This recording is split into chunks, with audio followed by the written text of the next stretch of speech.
Did you have a little bit of cringe when you were little or middle Oh, school or high school? again, I don't know Okay. if the cringe ever left me.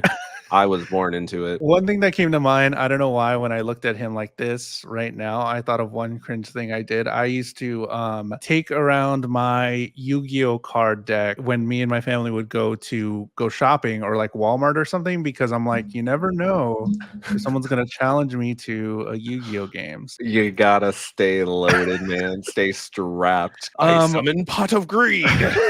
In the Walmart by the deodorant or something. Hi, hello, this is Jules the Human here, and welcome to the Jules the Man Anime Hour. I'm one of your hosts, Jules the Human, and every week we go out into the world and watch a little bit of anime, and then we come back here and talk about it. And today we're going to be talking about episode 5 through 8 of Komi Can't Communicate. This is the second time we're going to be talking about this. We talked about episode 1 through 4, so if you haven't seen that episode, go back in the catalog and go watch that. But we have so many more anime to go because we have all of these anime that are either suggested by me or my co-host or somebody from the community. So all these anime are up for grabs coming up soon after Komi Can't Communicate. We got this one and then one more anime or one more episode until we rank it. We are going to rank Komi Can't Communicate, put it on the board for season 2 and see whether we loved it, we liked it, we hated it. We'll never want to see Komi again. I don't know. We'll talk about it. But I don't go on these journeys alone because I am with my co-host, Matt Galley. Matt, how are you doing this week? I'm doing so good. I've been a little busy IRL, so I haven't been. I'm also feeling better. Last week, I was like feeling like I wasn't gonna make it through the podcast, bro. I was having a hard time, but I'm feeling better. I'm gonna get back to some of our live streams in a little bit, get some scheduled stuff going because I was not feeling good. I was in a bad place, man. But Yikes. we're finally out of that. So I'm glad I'm here ready to talk about some anime with everybody this week. And thank you so much for everybody joining in the chat. Hello, Claire and Dan with the $5 super chat on YouTube. Already starting it off. Gonna add Shine On to the box. I don't know Shine On at all. I've never seen that. Never heard of it. I have never heard of that it. Is. Hopefully it's on Crunchyroll. Dan, of course, let us know if it is on Crunchyroll. But thank you so much for the $5 super chat. That goes to me and Matt, both of us, and that gets added to the chest for Put it next in the week. box. Put it in the box. Shine On. Hello, Cosmo.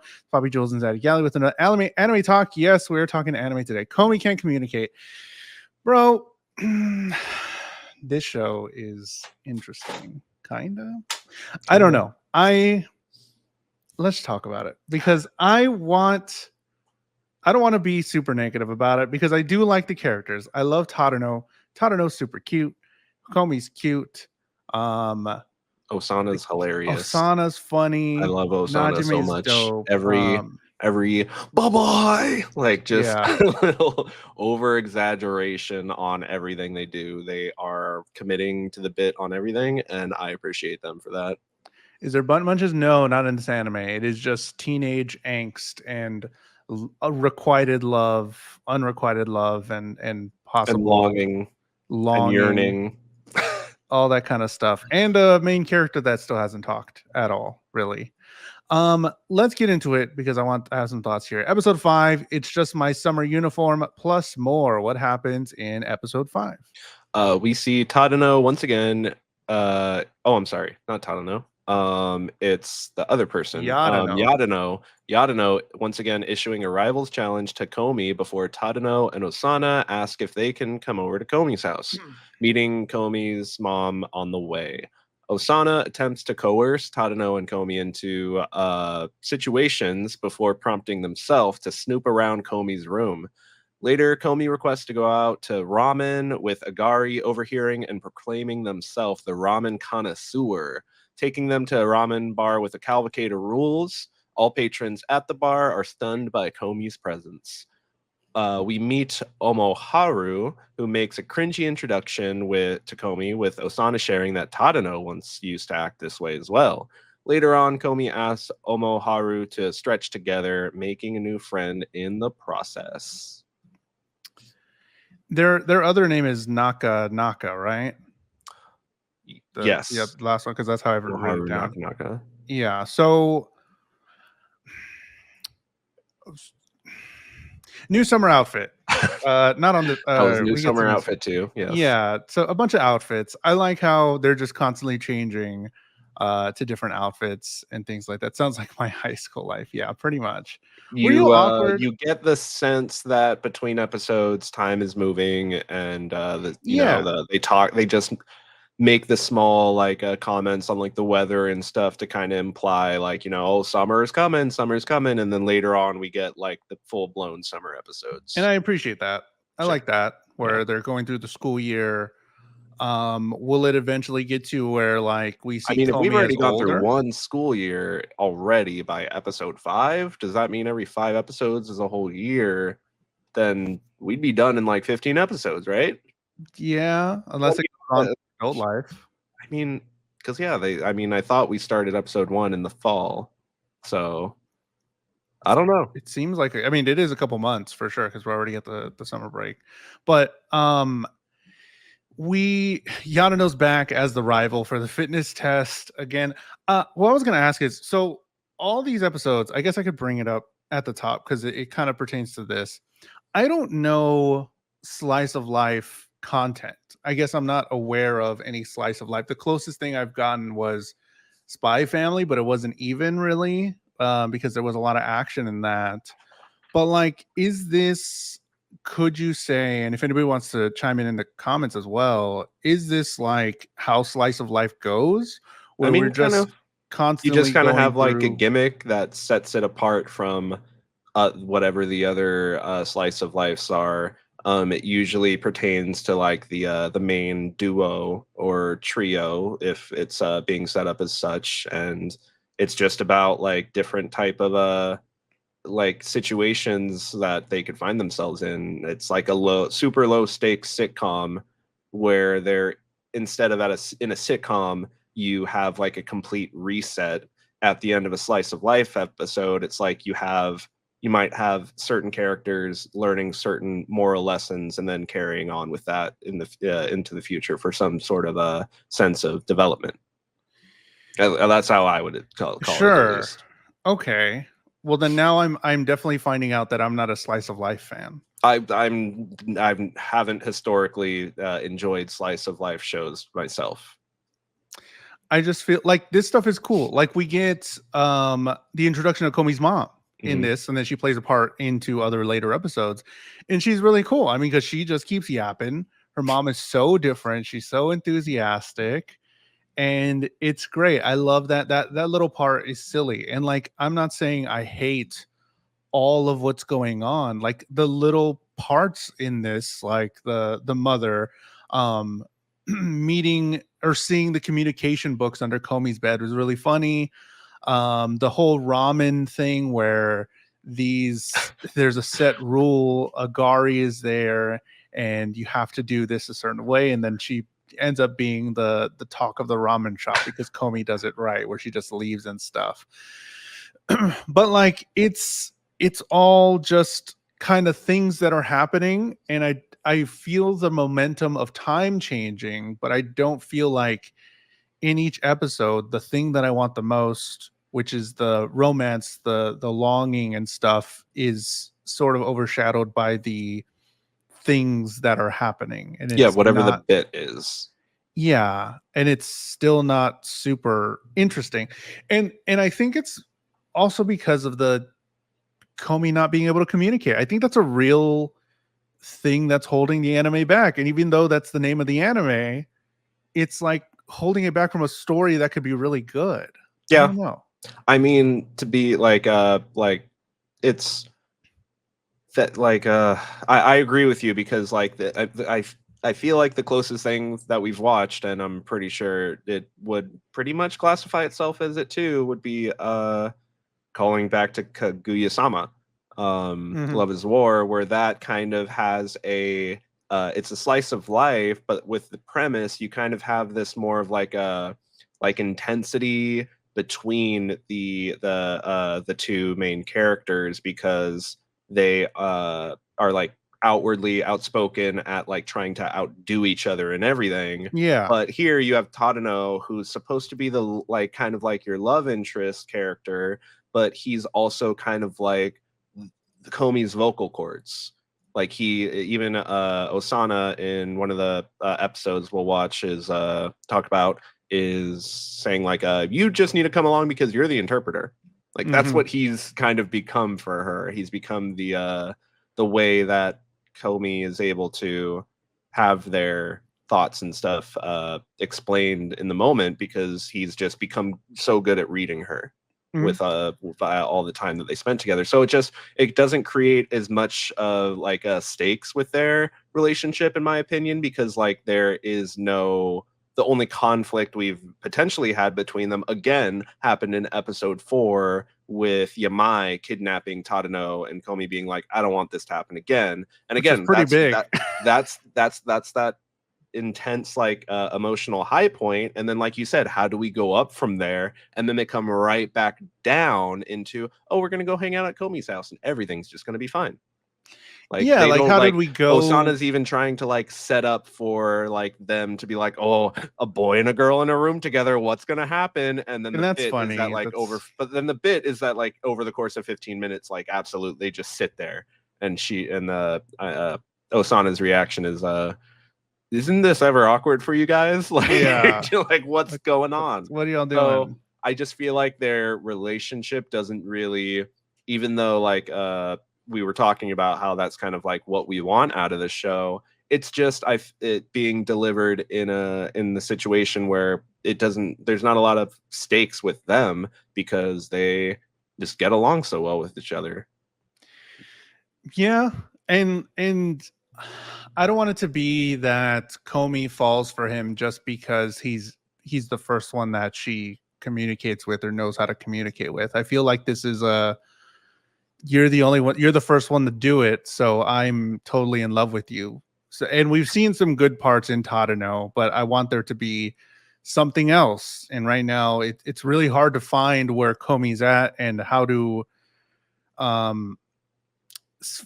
get connected with Komi. I mean, we do in the next couple episodes because we get to meet her family and stuff like that. But like as a person, it's kind of hard to be like, oh, I like when Komi does this thing because she likes this certain thing, or she's funny, or she's silly, and all this stuff. Because it's like they're not really giving us a whole lot with Komi.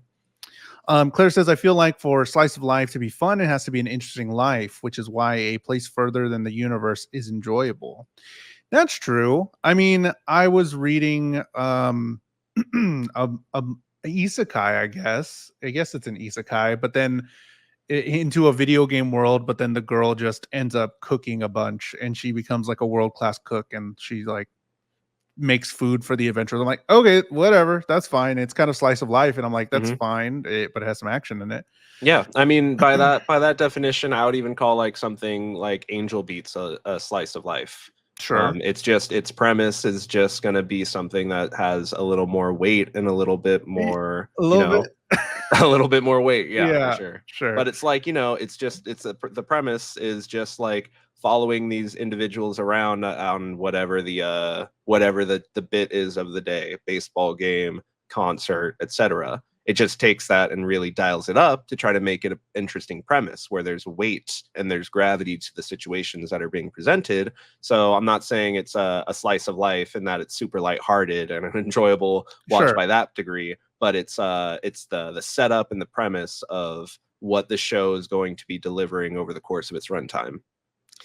What did you think of Tadano's cringy moment? Because we get the introduction of Nakanaka, who's the character who is trying to be super anime main character-esque, and then we find out, we get this little flashback of Tadano having this sort of cringe lord-esque vibe. And all I gotta say is, do not kill the cringe within you, kill the one who cringes.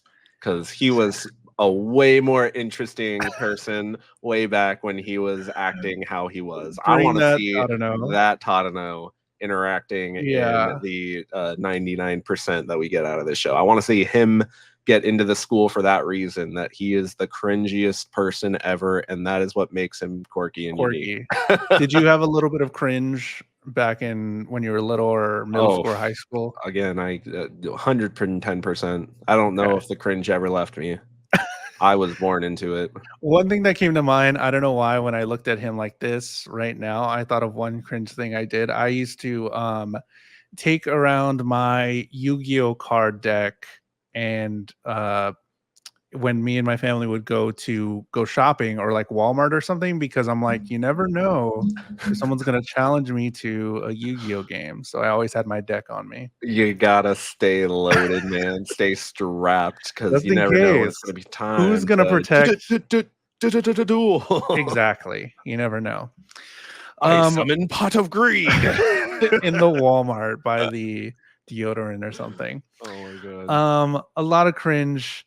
Komi stretches with Nakanaka, so we have a new character that's added to the group, and then we go into episode 6. It's just a joke plus more. What happens in episode 6? Komi attempts to tell some jokes without proper context and setup, and Osana asks Tadano to make an example. However, he is also bad at telling jokes. Osana insists that Tadano accompany all the girls in their shopping trip because they need an interpreter for Komi. However, everyone ends up agreeing that Tadano picked out the best outfit for Komi. We see Komi go into her beauty salon that she's been going to since she was 12, getting the same cut that she always gets without speaking a single word, and Tadano would be the only one to notice her haircut the next day. Osana grieves over finals season and accompanies Tadano and Komi to the library to study, but procrastination would have them getting kicked out, with Tadano and Komi following behind. Yadano loses to Komi in their final scores, and we end the episode with Osana inviting Komi and Tadano to the pool after summer gets started. I think I like these little ideas. I really like this episode. This episode was cool. I love the whole trying to tell jokes. That was the one part where I was like, I get it. There was some actual humanity in Komi for the first time for me, where I'm like, she's trying to be a little silly. And is this Komi? I just feel like I don't know Komi right now. I think that's my main issue. Yeah. And for her to be giving like little dad jokes and stuff, I think that was good. And I need more of that because I want to connect with Komi, but I don't know. It feels like that's her humor, I guess, because she doesn't know how to interact with people.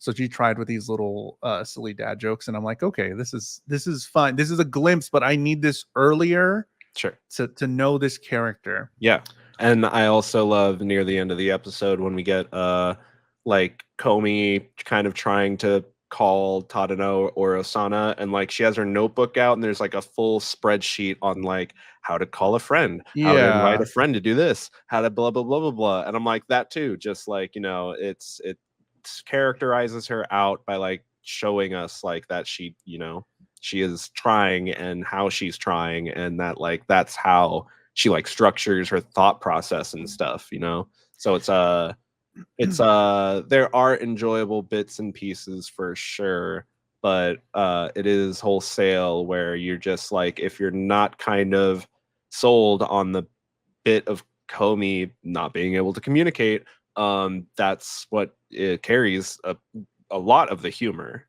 in the show for sure. Yeah, I think something that could be an add to it, add to her and our connection, is not have the voiceover person say some of the stuff, but if she had some sort of inner monologue, I think that would have been such a better way to convey her action or her thoughts, even her feelings, really. Because I love the little eyes, the big eyes, like whatever, she's shaking and stuff. When you say that, I immediately think of like Naruto, with how like Sakura had like Sakura's inner voice that would always like pop up and just be like this total flip side to her personality. Very, where she would be like on the inside like, oh yay, I did it, and then like her inside voice would be like, yeah, you guys fucking suck. Like stuff like that. I feel like that would definitely I mean, you definitely could run it in a different direction, but I think that would add a lot for sure. Or even like Lizzie McGuire, think like, you know, little persona, little self. Komi on her, little chibi Komi just talking or whatever. Because we've heard her voice like twice or something, and the voiceover does a lot, and a lot of times it's Komi in a situation, characters interacting at Komi, and then we have a voiceover saying a thing that's happening, like, "Oh, Komi's really stressed right now." Or I think it would characterize a little bit more if she was like, "Oh my god, what do I do here?" or Yeah. something like that. And I guess that is where you have the adaptation problem, where when this is being read as a manga, those inner monologue points don't necessarily have a voice. It's just a box of text, and you're reading that text. I definitely think it's a better, I mean, without reading it, I think it would be better as a manga for sure. Then I think at the beginning, saying that I want to adapt the manga where the main character never talks, and that's the whole thing of it, into an anime where it's visual and audio is very difficult to begin with. And that's why I'm taking it with a grain of salt, because I'm like, the whole concept is she can't talk. And now we have an audio visual medium, and how are we going to do this? And translating it in a way that makes sense, where maybe in the manga, like you were saying, she doesn't talk at all in the manga, and that's fine because it's one panel of her being shaky or whatever. Exactly. But in this context, it would have to change to be better, because we're losing a lot here. Yeah, I mean, you have a lot of moments of the episode where the audio track is flat. There's absolutely nothing playing, in that awkward silence kind of like plays into comedy, if that type of stuff makes you laugh. But again, in a manga where you, the reader, control the pacing, it's really left up to you to decide like when you want to carry on from that joke. But here, when those silent bits are happening, they just, it's if silent. they get stretched out, it's just that, and it's that prolonged silence. And other than maybe a few frames passing, and then a pose changes, and again, it's supposed to be like relaying the passage of time. But once again, that's, you're sitting through that as the viewer, having to watch it at its pace, whereas in the manga, you like, your eyes can glance over panels very quickly if it's trying to make a point of a passage of time, and then you're on to the next page, and you're on to the we next have page. to sit in silence for like 4 or 5 seconds, and it comes out to be like, oh, I'm bored, you know what I mean? Like, I'm just like, okay, come on, like, I get the joke. I've been here for 6 episodes. I didn't mean that to come out bad, but you know what I mean. I feel like Claire says, I feel like the whole concept is problematic when what you're chained to is Komi not communicating. It's a fun premise. There's only one joke in different contexts and nowhere to go. And that's why I'm kind of sad, because I do love these little things that happen in this episode. I mean, the whole dressing thing, the whole shopping contest, all the different ways that the other characters were acting around Komi. I love that stuff. Is fun. It's really silly. Tadano's choice being the best choice. I love this whole interaction with her childhood barber. Like, that's so fun. The salon person knows exactly. Bro, like, I love my barber. I show up. I don't say it. I take my glasses off. I pass them to him. He asks me how I want it done, and then it's like basically just silence. And just like Komi, like, I'll just close my eyes and pretend to be asleep, because I don't want anybody talking to me, bro. I'm just here because I'm trying to look nice. Yeah. I'm just okay. It's not that I don't want to engage in small No. talk, but it's just like I honestly don't got nothing to say. It's same shit, different day. Dang. Okay. Very different from my barber. Definitely. I'm not like Homie. I talk a lot, like I do on stream. Me and Homie talk. Like, I can bring up When I get anything. chances not to yap, I'm just like, oh, okay. Let me just I think with my thoughts. Yeah, for sure. I think it's definitely my guy Jordan, just because I can say one thing and he'll have like 10 stories about whatever it is. I'm like, let's fucking go. Hell yeah. What's going on? And I also only see him like once every 5 months, so we always catch up. But I like these these concepts for sure. Like the beauty salon like thing. with what was running in this episode, you had the oh no, that's in the next episode. Sorry, never mind. We will have the her dad walking her to the library. That's in another episode, yeah. That's in another episode, but that's like just I wanted to bring that back into the point on sitting through extended silence, where like it's now you want us to really have this interaction where okay, her dad doesn't talk either. That's funny. Like the apple doesn't fall far from the tree type deal. But then it's just this whole thing that we're just sitting through and we're just reading text and seeing a few people react to like, oh look, he's so handsome. Oh look, she's so pretty. And silence. And that's why I asked if that's a slice of life thing or is it just this anime thing, because I'm trying to parse through. I would say that's a slice of life thing for sure. Yeah, and I don't want to just be like, I hate slice of life. This isn't for me. I know it's not for me, and it doesn't mean it's bad. It's just that I don't know where slice of life begins and where Komi ends, because I don't know if it's just this one, since this is the only one I really have interaction with. I don't know. But I mean, another concept we had in this episode is the whole library thing. It was really funny. The library thing was funny. It had three strikes you're out. There. Why? 3 strikes you're out. Because 3 strikes you're out. And now we get some more passage of time.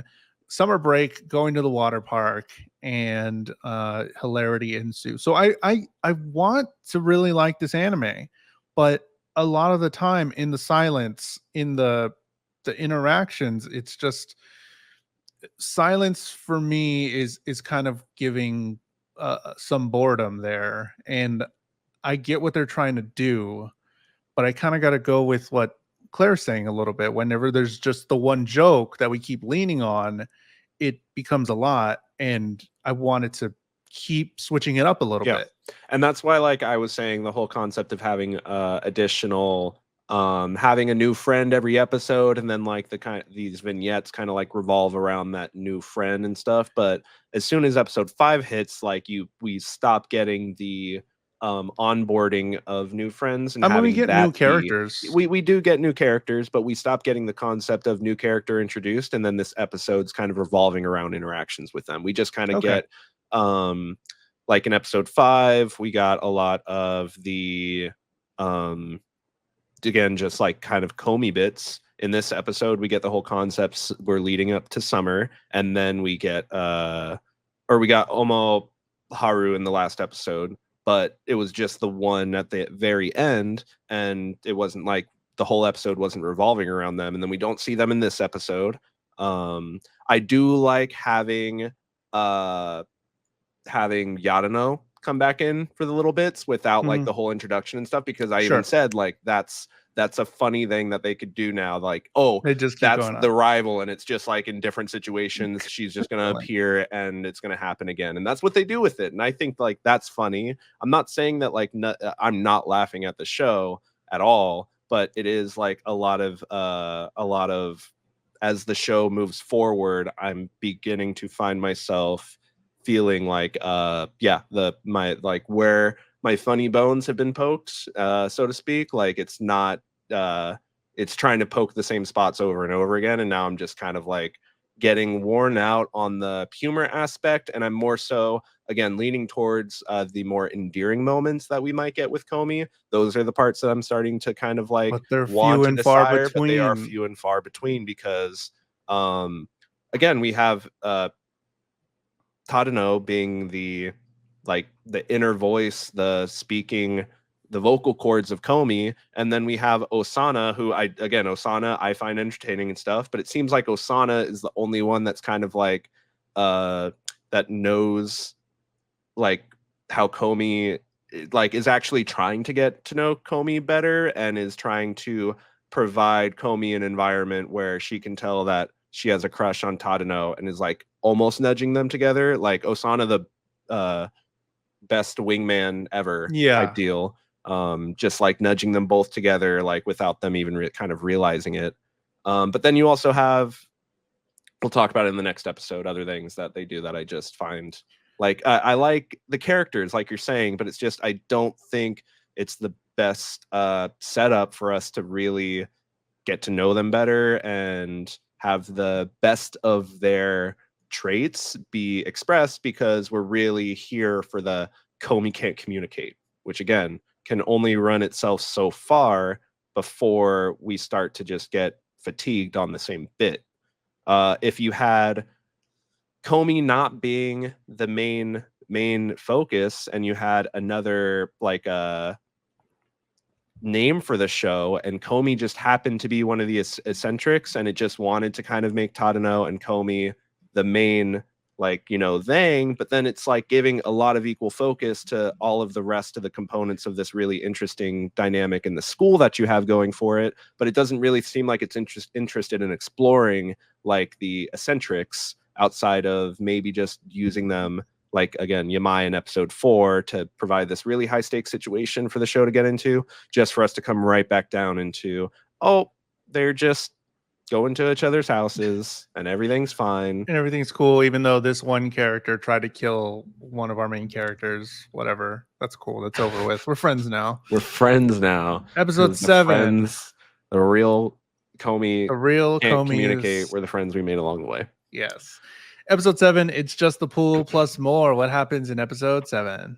Komi, Tadano, Osana, and Agari all prepare to go to the pool before Yamai would show up coincidentally with all of the cool kids. Everyone enjoys their day at the pool up until Komi scrapes her leg and insists that everyone continue with their day. Osana pulls everyone away to continue their day at the pool, expressing how they don't want Komi to feel bad for ruining the day. Tadano pulls Komi back into the pool to dip her toes in when Osana returns with water guns. We then see Komi's dad walking her to the library, grabbing shaved ice along the way, where he attempts to ask her how school's going. Later at the library, we see Komi enjoying her time, attempting to smile while staring at a small child. And then we also see Komi frolicking at the park, where Tadano would catch a glimpse before running away, as he does. The water park section I liked. New environment, new outfits for the characters. We get some new problems here. I'm cool with it. It was really silly. It was really fun. The Komi trips knee, skins her knee, all that stuff was a little odd, but it was like, okay, that's cool. That's the new thing. I don't know. I don't know if I have a problem. It's just weird now for me where everybody's just obsessed with Komi. They've been now obsessed. It's like, yeah, they've been obsessed, and now I don't know if I'm just like, okay, I'm over. I don't know if I'm just over it, or it just kind of struck me weird where they shaved down a part of the place where she fell. But I was just like, but I like the whole water park bit. That was fine. I like them enjoying each other. I see those glimpses of Tadano and Komi getting closer together, and that's what I want. And I wanted them there together by themselves, being nice. Sort of the little not implication, I don't know the word, but like that something in the air. It's like it's there, like Tadano, you don't know it, it's right there. Like she, yeah, because like there'll be moments where like he's definitely self-sabotaging when it's like leads her by the hand back into the pool, and then he's the one to like pull his hand away. It's like, well, she wasn't complaining, like she was totally fine with that. Come on, Tadano, what are you doing? It also like what you were saying earlier, how they all kind of have to interact with the main character, who's Komi. I really like Osana. Yeah. And I really feel like they're the main character. Osana recently. has the main character energy. Osana's the one that has all the childhood friends. In just the life of the party. And like, I want to show about them. Like, and even I'm like, down. Osana, like totally, as we move forward, is showing to be kind of like the most socially aware person in the show. Where like they invited Komi, Tadano, and Agari to all go to the pool, but then Yamai shows up and their face immediately drains, and they're just like, I don't remember inviting Yamai and the rest of the gang. And that's how they refer to everybody else, like the rest of the gang. Like, they're still my friends, but I can acknowledge the fact that like this was supposed to be a day for us, and that's kind of now I'm gonna ask Komi if that's okay. And Komi is getting all stressed out because now there's more people. And that's what I was wanted to get like mentioned earlier, is that I just really like how aware Osana seems to be becoming of like Komi's like feelings without having to refer to Tadano initially. Later on, when Komi's like, I don't want everyone to like leave because I'm hurt. And then Osana was immediately pulls everyone away. Like, all right, let's go into the lazy river. Like, we're going. She's I feel like I don't Osana's want Komi to feel bad for ruining the day because that's how she will feel. Feels like they're the smartest person in the room. Yes. And knows what's going on, which is cool. And I love that character. Yeah. But then that's the character that I'd prefer the show be about or more about, or just that's why I say that like I wish the show would have built itself on the like the schools aspect of having all of these eclectic personalities, because to me that's more interesting than the one person who has social anxiety so they can't talk. Because at least again for the slice of life comedy aspect of it, there's only so far you can push that joke until you're kicking the horse over and over and over and over. Sure. And versus something where if it had tried to be the really down to earth, like more of a romance tale, then maybe there'd be more to like about this show, because it would be more engaging with all of its story developments and such. But as it goes right now, most of the story developments are for the bit. Because we get, after the pool and everything, we get her, Komi, and her dad sort of trying to, and we get some of his inner monologue, right? Oh no, we don't get inner monologue. We have the main voice actress saying it, where the dad wants to ask about school, wants to interact with her, but can't either. Yeah. And she doesn't really know how to interact either. And like, it does feel like the show wants me to be sad about it. And I am sad. I'm like, man, I want them to connect because they're father and daughter. And I'm like, I just want them to talk because that's what they want. But I think it could have hit a higher emotional level if it wasn't the voice actor overhead person saying it. Mm-hmm. If we could hear the dad's inner monologue saying like, oh man, I want to, I really don't know how to ask her about this. I really want to know what's going on. Like that could have, and then Komi reciprocating, being like, I want to talk to my dad. You know what I mean? I want to have the ability of not having this phobia and talk to my dad. And that would endear it way more than her, her acknowledging that, man, I have this thing, but like, I really want to, because the whole sociophobia is whatever. It doesn't mean they don't want to connect thing that happens every episode. I'm like, yeah, you can show us that without telling us every episode. Like, we know she wants to connect. Why don't you have Komi inner monologue saying, man, I really want to tell Tadano that he looks cute or something. Mm-hmm. And that would be so much better, I think.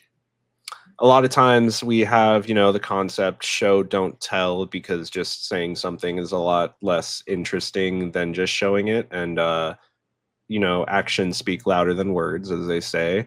But in this instance, I do feel like a little more tell would have just gone a very long way.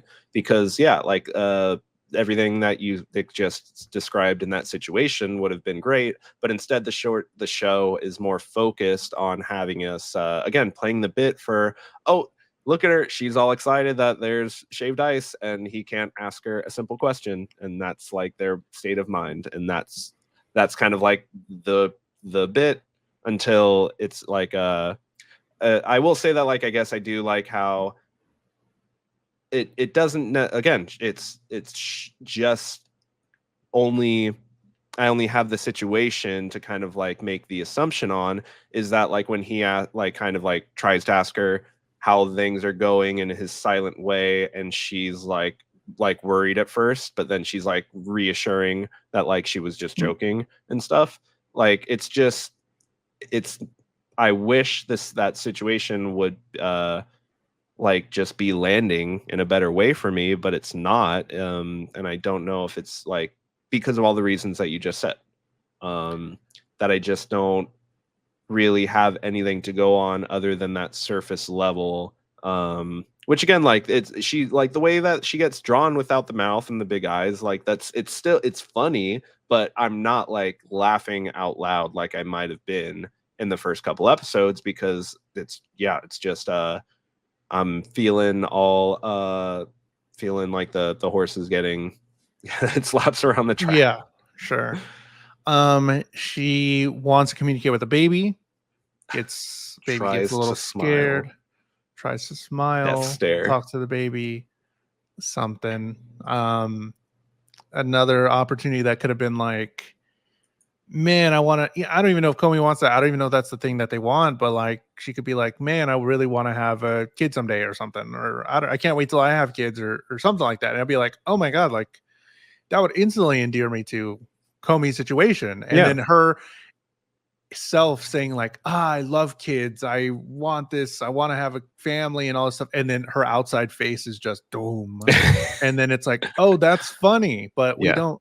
The frustration that I have, I think, is that the missed potential. It could be so much better, and I want it to be so much better for this visual medium, but it's not hitting as well for me. Komi goes to the park, does some cool stuff. She still has on the dress that Tadano picked out. She wore like the dress for the whole time. It was pretty cool. Komi White might want to communicate, but the writers don't want her to. Yeah, I blame the writers for not allowing Komi to communicate. Episode 8, it's just Oban plus more. What happens in episode 8? Episode 8, Komi visits relatives, bonding with her little cousin and sharing how school is going with her grandma. Osana invites Tadano and Komi to the summer festival, but shows up with 1,000 other people, leaving Tadano and Komi to mostly spend their time with each other. Komi spends most of the night trying to give Tadano a verbal compliment, with him being ecstatic over finally receiving it. Komi tries to share that she had a good time, just spending good time with Tadano, but chickens out last second and erases her message. Osana, Komi, and Yamai all visit Tadano's house, where they meet his little sister and discover that Osana has not done any of their summer homework. Komi shares that she has never had a summer that she wished would last longer. A lot of emotions in this one. Yeah. Which were really nice. We're finally getting some. Yeah, I liked the emotions because I liked them going over. So they have to go on this because it's summer, and that's really cool that the continuity keeps going. Yes, that it's summer break, so they're gonna go see their family. So Komi goes and sees her family. Komi's mom just keeps on yapping, bro. I love Komi's mom. Komi's dad and his brother or his brother-in-law, I guess it was his brother, they just stone-faced, not talking, but they get along great. Get along great. Man, dude, I love, like, I don't have many guy friends, but if I have a guy friend in real life, I love if we could just not talk. If I love a guy friend that's like, you want to do the thing? Okay. Throw darts or something. And it's like, hell yeah, brother. Best friends for life. I would die for that, man. That's me and my roommate sometimes, for sure. Hell yeah. Dude, roommates. Oh my God. I loved my college roommates because they were just like nothing. Like, hey, what's up? Okay. We'll just exist in the same space, both on our phones. Totally cool. Something just totally fine. We meet Komi's grandmother and aunt. The guys don't speak, like I said. Komi sees Akira, who is a little cousin. Komi tries to tickle them, which is a little weird in the sense of the whole, partial It shortens their emotional distance. Yeah. Talking more about like the way that she was just on the floor. Fair enough. Weird scene. Twitching. Whatever. It's cool, I guess. But we get this really sentimental sort of interaction, which was really cool. With the grandma. So the grandma has to give advice to everybody before dinner. It's like the Komi family thing that happens here. And then Komi has this interaction with her grandma where she's like, hey, are you having a good time? And are you making friends? And the grandma's just like really happy. She still doesn't really communicate to her grandmother, but communicates enough to where the grandma sees that she is making some progress. And even Akira says like, yo, last year you would just stare at me. Do you want to play some board games? Like, this is dope. You're so much better than last year. So like it shows the audience that she is making some changes. Yes, huge. That is what I wanted to mention too. Just like the the juxtaposition of like when her dad reacts to her like saying that things aren't going well, but then like she's joking, but he took her seriously at first. To me, that kind of like is the show's way of trying to say that like she is being more silly, trying to tell jokes and stuff like that, trying to just be more expressive. So like even when like her mom's like, oh, you want a picture frame because Osana sent her that little picture that they took in the room, and she's like, I would never expect you to just ask me for something so suddenly, which like shows that, you know, she's also usually just totally fine with whatever. Before they go to shopping for clothes, you get, oh, my mom is the one that usually shops for me, so that's why I don't know how to buy clothes. And like those little tiny things do help us like paint the picture of like who Komi is more and more. And then seeing that interaction with her grandma is like, you know, helps bring some like levity for her character, where you know you get that nice moment where she like, you know, pats herself down on the knee, and it's like or when her dad like tussled her hair, and you know, this is her cute. family, and they've raised her since she was a little girl, and they still see her as that, even though she's trying to grow as a person. So like there are little parts and bits and bobs that I do really love about this show, but again, it wants you to immediately turn around and then like again laugh at the fact that she can't like speak over and over and over again. I Which feel is like just the part that I'm not so into anymore. Yeah, I feel like the show is treating us like another character on the show, where we only see what she's presenting to all the characters. But because I'm watching a show, I don't want to be treated like another character. I want to see the inner workings of everything. I want to see when Komi's not on screen, like what are the other people thinking? What are we doing here? And what they're thinking in their head, mainly, especially for Komi, because she doesn't speak at all. And I want that extra layer of looking into the characters, because I am an audience member right now. I think they're treating me like one of the characters in the show when they're just presenting me how things are happening, when I want that extra connection a little bit. But I really like the connection there. Something we haven't mentioned as well was the animation. We haven't talked about the animation at all in this. Like, the animation is so good. It is Like, really good. Yes. all of it just looks really beautiful, really silly when it needs to be. I really love a lot of the scenes, and it looks so great.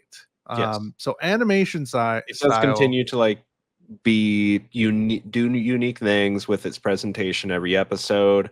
The little the framing devices sometimes, like when Osana was like, I want to die, I want to die, and then like he's finally like, all right, I'll ask what's wrong, and like they pop up as like little Like, it's like, oh, you want to see what's wrong, you want to ask me what's wrong. yeah. So like it continues to do like neat things with that, but it's just again, I just find myself not being as engaged consistently because of the lack of the kind of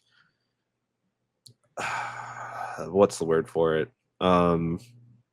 just the lack of like something that I'm really like holding out for, I guess. Because again, at this point, like with their relationship between Tadano and Komi, which is something that I rooted for in episode 1, because of the blackboard scene, which was beautifully done. I just feel like outside of that and the whole, oh, I can't be your friend anymore, we haven't really gotten any like crucial moments in the development of their relationship as the main duo. Well, in this episode, she does end up saying, "Hey, you look good. You look good too." Not as much as, maybe me and you want, but she does eventually say, "Hey, Tadano, you look really great too." And Fair enough. does it show? Does it really? Is it anything for us? I don't know if it means much to me, but in the context of her not ever speaking in 8 episodes of the anime for a whole year, I guess it's a lot. And I don't know how much more I could ask for, but I definitely want more. But I know in context, it probably won't give me a whole lot more. And I'm just kind of sad because episode 1, it just felt like such a beautiful love story. And I don't think we're going to get there at the end of the season. Yadano comes back. Yadano versus Komi in the sharpshooter out. That was really funny. Komi ends up winning the Play Store 5 by picking these little, I love festival. Okay, games. Yeah, exactly. Here's a bunch of games. The goldfish, we see Naka Naka show up again, and they're doing their whole weird thing. So I like the idea. Okay, put these people in a different environment. Here's the thing. That's what I like the most about the anime, where it's like, put the characters that I know in a completely new situation. The pool, the festival. It's not super complex, but it has a lot of layers to it, and I'm like so down for that. And I guess the whole another thing that's just like, again, we have the passage of time going on and everything, and it's like we have a whole school year that's passed by, and it's like, how many friends did we make in one school year? 6? 5? We ain't getting 100. 100 is she wanted to make? Like, what did we? That was supposed to be like the driving force too. Was the whole concept of like, I'm gonna do it. I'm gonna help her make 100 friends. That was like the defining statement of the end of the first episode. And then it feels like we have wildly like fallen out of where the where that kind of sets us up. And now we're just, and it's like, I'm not saying it's bad to like have a core group that is more fleshed out, but I'm just saying, like, is that really what we're going with? That in a whole school year, like, she really only made like 4 or 5 really good friends, and then like the cool kids just like to trickle right behind her wherever she goes, but we're not gonna like flesh them out at all. Yeah, maybe the 100 friends were really the 4 friends we made along the way. Possibly. Because, yeah, I don't think we're hitting I don't know, 100. you made a promise. Tadano, yeah, fuck Tadano. He's not getting her 100 friends. This sucks. But what he is getting her is one of the best summer breaks of her whole life. So if not the 100 friends, we are changing Komi's life and making her a happier person and hopefully breaking her out of her shell. So I think that's mainly what it is. Meet Tadano's sister Hitomi, which was pretty silly. I really like Hitomi as well. All these characters I really like them. They reminisce on how the summer went and how they're all sad that summer's ending. So I'm assuming in the next episode we're going to get them back in school, doing some more shenanigans at school, meeting more eccentrics, all that stuff. Where do you think is the plot going to end up by the end? Because we have one more episode to talk about all of this. So we have 4 more episodes to watch, episode 9 through 12. We have 4 more episodes of Komi Can Communicate. What do you think is going to be the main driving force in the last 4 episodes, or something that they're going to have to overcome? The way that the show has been structured so far, I honestly have no idea, because again, we have these first 4 episodes where you have the overarching concept of like, Tadano meets Komi, I'm going to help you make 100 friends. Then you have Osana introduction, then you have a Gari introduction, then you have Yamai introduction, and all of those preceding episodes are like largely revolving around that.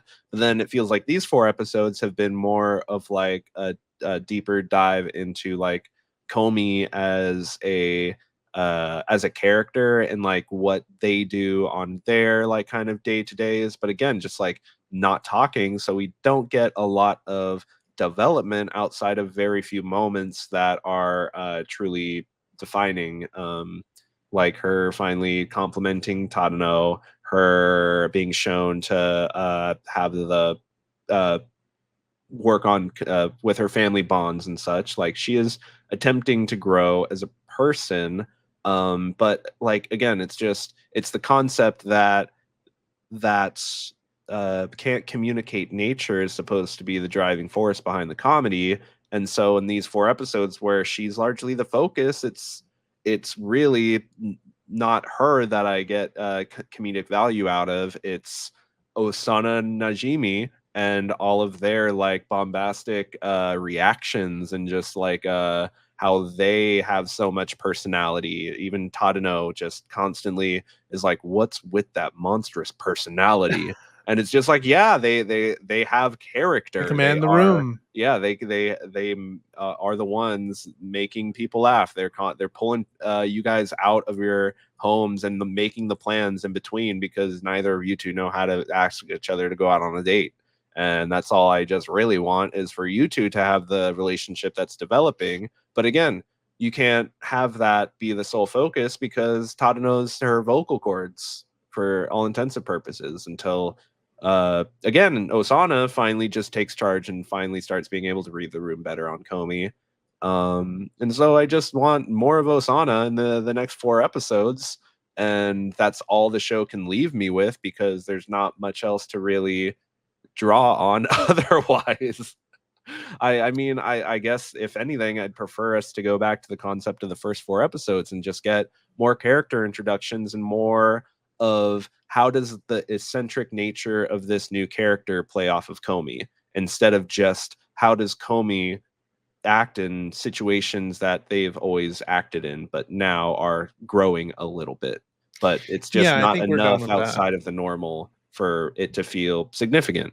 Yeah, I think I'm done with that, and I want something more. I think the lack of stakes really is what's getting me, and that's why I don't want to put too much emphasis on it, because I'm assuming with slice of life anime that there's not that much stakes to begin with. So it presented us with stakes, though. That's the problem.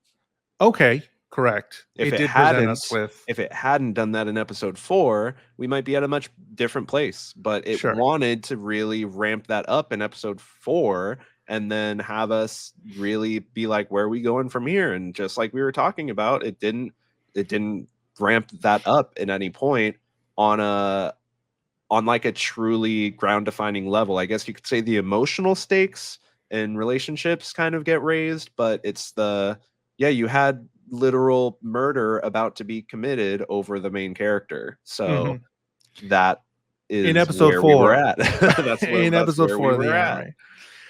Claire says, I keep asking myself, why does Kaguya-sama work when Komi doesn't? It comes back to writers that are brave enough to change the status quo and develop the characters. Kaguya-sama has more progression in 3 hours than most TV shows manage in several seasons. But again, you can't change the status quo when one character is the vocal cords for another. Like, I mean, you can, but then the whole concept of what they are trying to go with, being the bit, falls apart. The reason that we can get development with Kaguya-sama is because of the status quo that we meet the characters in, where they absolutely hate each other. They do not get along with each other. So we have somewhere to go from there, where we know that they actually have crushes on each other. Here, we just have 2 characters that are always being nice and kind and sweet to each other, and we know that they have crushes on each other. So there's like, what are we waiting for? I don't think we know that Komi has a crush on Tadano. We know Tadano likes Komi. I don't think Komi has ever really. I mean, I don't want it to be the actions by the end of episode 8. Like, there's an implied, like, she wanted to tell him that, like, she enjoyed spending time with just him alone, and then she like erased it, getting all hot and bothered. Yeah, I guess so. But it just feels like you're the only one that talks to me, so I kind of like you now. I see what you mean. I don't want it to be that way. Yeah, I see what you mean. Because we see in Kaguya-sama, we see like we get the flashbacks of their relationship in the past and like how we got to that point, and so it kind of like develops them in like the context of why they don't like each other. But here, the context of why the characters do like each other is, like you said, just the fact that he was the first one to like just talk to her, which isn't super compelling reason to root for them. Claire says, we could see Komi make things work, but they won't do that because, like with 100 Friends, they want it to go on forever. And if I remember correctly, the manga does have a lot of volumes, like 20 plus, 24 plus, I think I've seen. Maybe 24. That's not that much, but that's quite a bit. I mean, for this concept. Sure. Okay. True. For a slice of life, sort of. That's why I was like, I don't know if they're going to keep going. Like, they're going so fast through time, because I don't know if they're going to eventually get to her adult life at some point. But next week is the last time we're going to be talking about Komi Can't Communicate. We're going to rate it. So if you'd like to help rate the anime, if you've been watching along with us, you can rate the anime, and those scores will go into the scores for the final rating here on season 2. We have a lot of anime at SNA.